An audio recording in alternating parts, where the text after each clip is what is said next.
moja, kuna direct na indirect impact ya PPP kwenye swala zima la kilimo, kwamba naiona investment kubwa sana ikitokea kwenye maeneo haya ya umwagiliaji, maeneo haya ya uvuvi, maeneo haya ya ufugaji. Ninaiona ikitokea investment kubwa kwenye hayo maeneo, na naiona watu wakishiriki kwenye uchumi wao, kwa sababu uwepo tu haya maeneo ambayo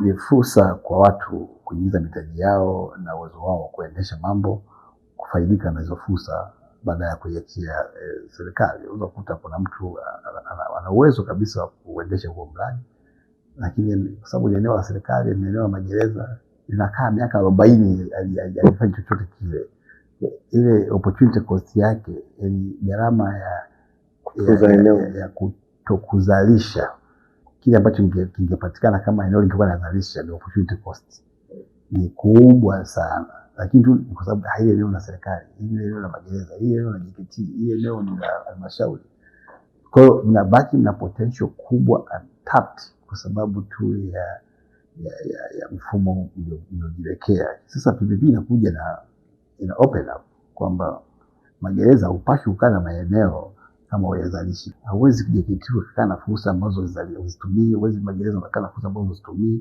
huwezi halmashauri kukaa na fursa ambazo uzitumie.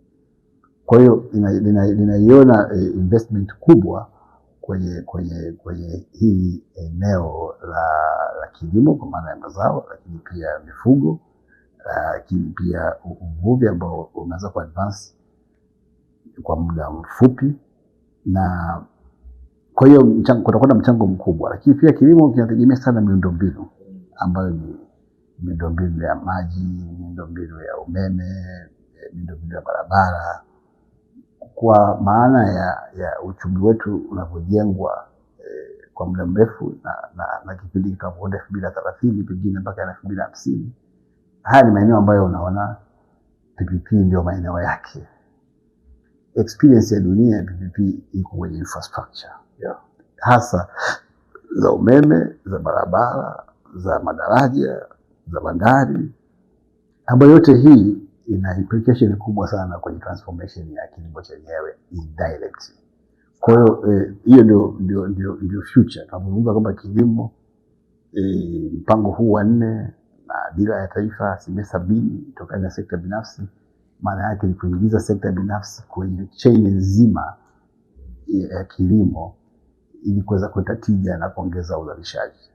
Lakini tunapozungumza kwamba infrastructure, miundombinu hii ya miundombinu kwa maana ya maji, sasa tunazungumza grid ya maji. Grid ya maji ina implication kubwa sana kwenye kilimo, kwa sababu kilimo ni maji. Kilimo ni maji. Mkulima yote anakuambia kilimo ni maji. Sema mbali na maji basi haina kilimo. Kilimo ni maji. Kwa hiyo thinking ya serikali ya kusema tunakwenda kwenye grid ya maji. Tumemaliza grid ya umeme, tumemaliza grid ya barabara, sasa tunakwenda grid ya maji. Sema grid market network ile.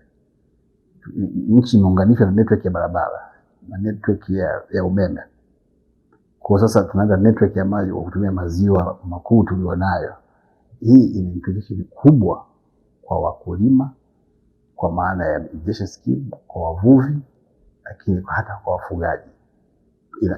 Ina tafsiri kubwa sana katika picha pana. Lakini pia miundombinu ya barabara ambayo inajengwa na mapinduzi makubwa kwenye sekta ya umeme yasababisha center nyingi ziwe productive, yasababisha manufacturing, kwa yasababisha soko la karibu la mazao ya kilimo, value addition, na kwa ujumla thamani ya bidhaa ya mkulima itazidi kuongezeka.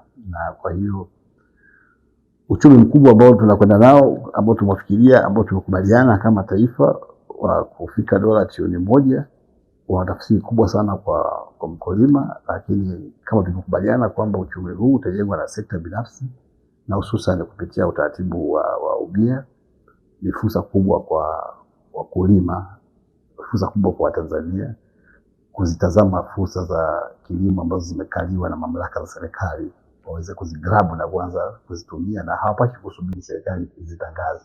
Wao kama wanaziona kwenye maeneo yao waziombe, wakishaziomba mimi nitaongoza jinsi ya kuzitumia.